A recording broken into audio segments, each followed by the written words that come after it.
হামজা শফিকদের আগমনে ফুটবল নিয়ে দেশের মানুষের যেমন আগ্রহ বেড়েছে, তেমনি বিশ্বব্যাপী সমাদৃত হচ্ছে বাংলাদেশ ফুটবল ফেডারেশনের কর্মযজ্ঞ। এবার এএফসি ও ফিফার কংগ্রেস থেকেও এসেছে বেশ কিছু সুখবর। এর মধ্যে রয়েছে বাংলাদেশের বিপক্ষে ইউরোপের দেশ লিথুয়ানিয়ার খেলার আগ্রহ। আগামী নভেম্বর উইন্ডোতেই তাদের মাটিতে হামজা জামালদের বিপক্ষে ম্যাচ খেলতে আগ্রহী নিয়মিত ইউরো বাছাই খেলা দেশটি। এমনই তথ্য দিয়েছেন বাংলাদেশের প্রতিনিধি হয়ে কংগ্রেসে অংশ নেয়া বাফুফে সহসভাপতি ফাহাদ করিম। কেবল লিথুয়ানিয়া নয়, জুন উইন্ডোতেই সান মেরিনো ম্যাচের পর গ্রানাডাও খেলতে চায় বাংলাদেশের বিপক্ষে। লিথুয়ানিয়া ইনফ্যাক্ট আমাদেরকে নভেম্বর উইন্ডোতে ইনভাইট করেছে ফিফা ফ্রেন্ডলি খেলার জন্য, লিথুয়ানিয়াতে একটি ম্যাচের জন্য। তো আমরা তো on the spot yes no কিছু বলিনি, আমরা ওয়েলকাম করি, because that will be the second European country.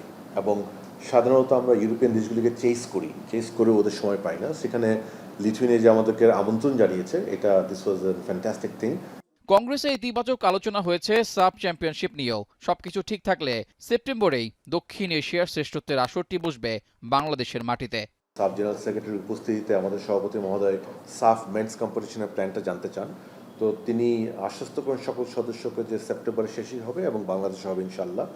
এবং তখন আমরা সবাই তাকে বলি যে আমাদেরকে তাড়াতাড়ি কনফার্মেশনটা দেন, বিকজ এটা প্রস্তুতির একটা ব্যাপার আছে, যেটা উনি আশ্বস্ত করেন যে উনি বাংলাদেশে ফেরত এসেই সকল মেম্বার অ্যাসোসিয়েশনকে চিঠি দেবেন। শুধু পুরুষ জাতীয় দল নয়, নারী দল ও বয়সভিত্তিক দলগুলোর সাথেও ম্যাচ খেলতে আগ্রহ দেখিয়েছে বেশ কিছু ফেডারেশন। আগামী উইন্ডো থেকেই নিয়মিত এসব ম্যাচে অংশ নেয়ার পরিকল্পনা বাফুফের। মেয়েদের আজারবাইজান এফএ আমাদেরকে বলেছেন ওরা আবারও খেলতে চান আমাদের সাথে, অ্যান্ড সিনিয়র টিম এবং ইউথ টিম সহ খেলতে চান, আন্ডার 20, আন্ডার 17 টিমকেও তারা খেলতে চান। তারা আমাদেরকে বলেন যে আজারবাইজানে গিয়ে যদি আমরা ক্যাম্প করতে চাই, সে ব্যাপারে তারা আমাদের সহায়তা করবে। পুরুষ জাতীয় দল যে ম্যাচগুলোর প্রস্তাব পেয়েছে তা খেলা না খেলার চূড়ান্ত সিদ্ধান্ত নেবেন আগামীতে নিযুক্ত হতে যাওয়া নয়া হেড কোচ। রেজাউল করিম, এখন, ঢাকা।